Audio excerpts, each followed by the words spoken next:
अस्सलाम वालेकुम वरहमतुल्लाहि वबरकातुहू। दोस्तों, आज जैसे कि 20 जुलाई और शनिवार का दिन है, सऊदी अरब की कई इंपॉर्टेंट खबरों को लेकर इस वीडियो के दौरान बात करेंगे। सऊदी अरब ने पिछले साल चीन और ईरान के बाद सबसे ज़्यादा लोगों को फांसी दी थी। पिछले साल सऊदी अधिकारियों ने कम से कम 172 लोगों को फांसी दी थी और इस साल 7 महीनों में ही फांसी की सज़ा की संख्या 106 पहुंच गई है। सऊदी अरब दुनिया के उन देशों में आता है जहां सबसे ज़्यादा मौत की सज़ा दी जाती है। सऊदी अरब के मिनिस्ट्री ऑफ इंटीरियर ने गुरुवार को 2 लोगों को ड्रग तस्करी के आरोप में मौत की सज़ा दी। न्यूज़ एजेंसी एफपी के मुताबिक इस साल अब तक देश में दी गई फांसी की संख्या 106 हो गई। सऊदी प्रेजेंसी के मुताबिक मौत की सज़ा होने वालों में से एक सऊदी नागरिक था जिसे एम्फेटामिन तस्करी के आरोप में, जबकि दूसरा पाकिस्तानी नागरिक जिसे हेरोइन तस्करी के आरोप में मक्का में फांसी दी गई। ड्रग संबंधित अपराधों के लिए फांसी की सज़ा खत्म करने के 3 साल बाद 2022 में सऊदी सरकार ने फिर से इन अपराधों में फांसी की सज़ा देना शुरू कर दिया है। डेटा के मुताबिक पिछले साल सऊदी अधिकारियों ने कम से कम 172 लोगों को फांसी दी थी और इस साल 7 महीनों में ही फांसी की सज़ा की संख्या 106 पहुंच गई। पिछले साल की अगर हम बात करें तो इस समय तक पिछले साल से ये संख्या 74 थी। सऊदी अरब में खारिजियों को नेशनलिटी देने वाले विभाग का कहना है कि रियाज में रहने वाले 7 गैर मुल्कियों को सऊदी सिटीजनशिप देने का ऐलान किया गया है। आपकी जानकारी के लिए बता दें, सऊदी अरब की सिटीजनशिप लॉ की दफ़ा नंबर 14 के तहत रियाज में रहने वाले अहमद मोहम्मद उमर के 5 बेटों को सऊदी सिटीजनशिप दी जाएगी। सऊदी गज़ट उम्मुल कुरान ने जिन लोगों को सऊदी सिटीजनशिप देने का ऐलान किया है, इनमें 2 औरतें भी शामिल हैं जो रियाज में ही रहती हैं।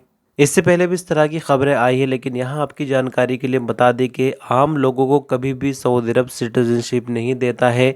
जिन लोगों ने एक लंबे अरसे से सऊदी अरब की तरक्की के लिए अपना योगदान दिया है, सिर्फ ऐसे लोगों को ही नागरिकता मिलती है। फिलहाल तक ये जानकारी भी क्लियर नहीं हो सकी कि ये लोग किस नेशनलिटी के रहने वाले थे।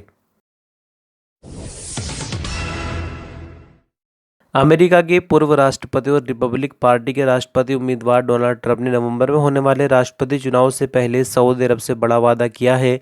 जो बाइडेन प्रशासन में सऊदी अरब के साथ अमेरिका के खट्टे मीठे रिश्तों के बीच ट्रंप ने वादा किया कि अगर वो राष्ट्रपति बनते हैं तो हमेशा सऊदी अरब की रक्षा करेंगे, सऊदी अरब के साथ रहेंगे। ब्लूमबर्ग बिजनेस वीक से बात करते हुए ट्रंप ने सऊदी अरब के क्राउन प्रिंस मोहम्मद बिन सलमान की खूब तारीफ की। ट्रंप ने कहा कि मुझे नहीं लगता कि अमेरिका में तेल और गैस उत्पादन को बढ़ाने से सऊदी अरब या एमबीएस नाराज होंगे। वे मुझे पसंद करते हैं, मैं उन्हें पसंद करता हूं।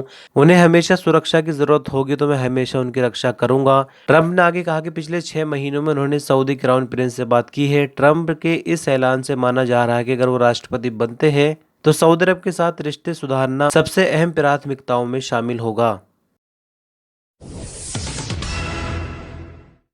Saudi ministry of external affair ने फ़िलिस्तीनी इलाकों में इजराइल पॉलिसियों के बारे में इंटरनेशनल कोर्ट ऑफ जस्टिस के फैसले का स्वागत किया है।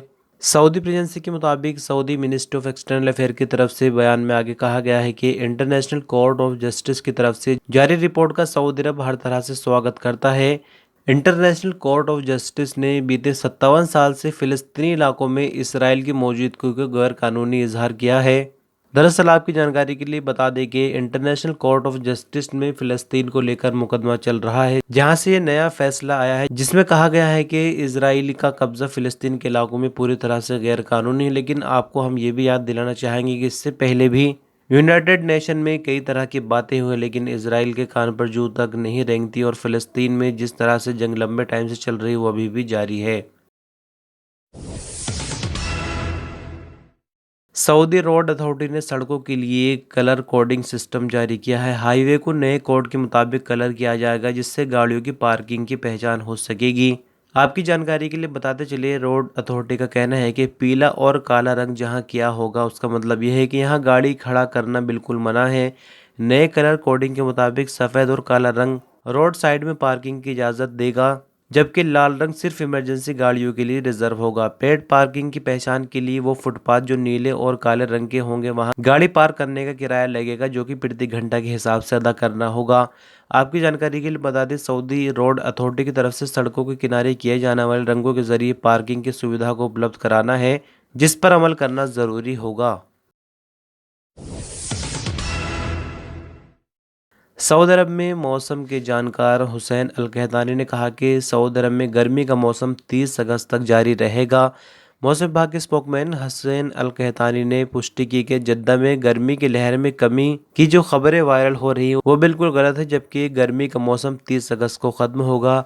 अल कहतानी का आगे कहना है कि टेम्परेचर गर्मी की लहरों के साथ बढ़ सकता है। इन्होंने उम्मीद जताई कि नजरान, जीज़ान और असीर के इलाके के कुछ हिस्सों में तेज़ हवाएं और गरज चमक के साथ बारिश के बादल बनने लगे हैं। इसी तरह सऊदी अरब के मदीना मुनव्वरा और मक्का मुकर्रमा के साथ जाज़ान के समुद्र तटीय हिस्से तेज़ रेतीली हवाओं की लपेट में आ सकते हैं।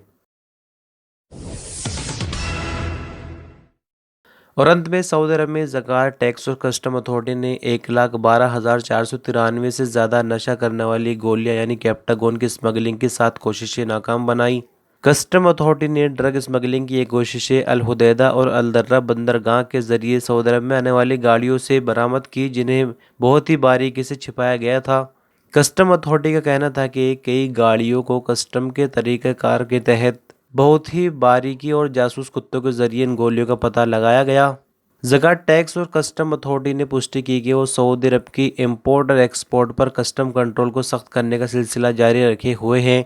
अथॉरिटी का कहना है कि सिक्योरिटी रिपोर्ट्स के लिए 1910 या ईमेल करके इंटरनेशनल यूनिफाइड नंबर पर खबर दी जा सकती है। रिपोर्ट की मालूमात अगर सही साबित होती है तो खबर देने वालों को इनाम भी दिया जाएगा। बहरहाल दोस्तों, ये कुछ ज़रूरी खबरें सऊदी अरब के हवाले से। बहुत शुक्रिया वीडियो पर अंत तक बने रहे, अपना ख्याल रखिएगा। अल्लाह हाफिज़।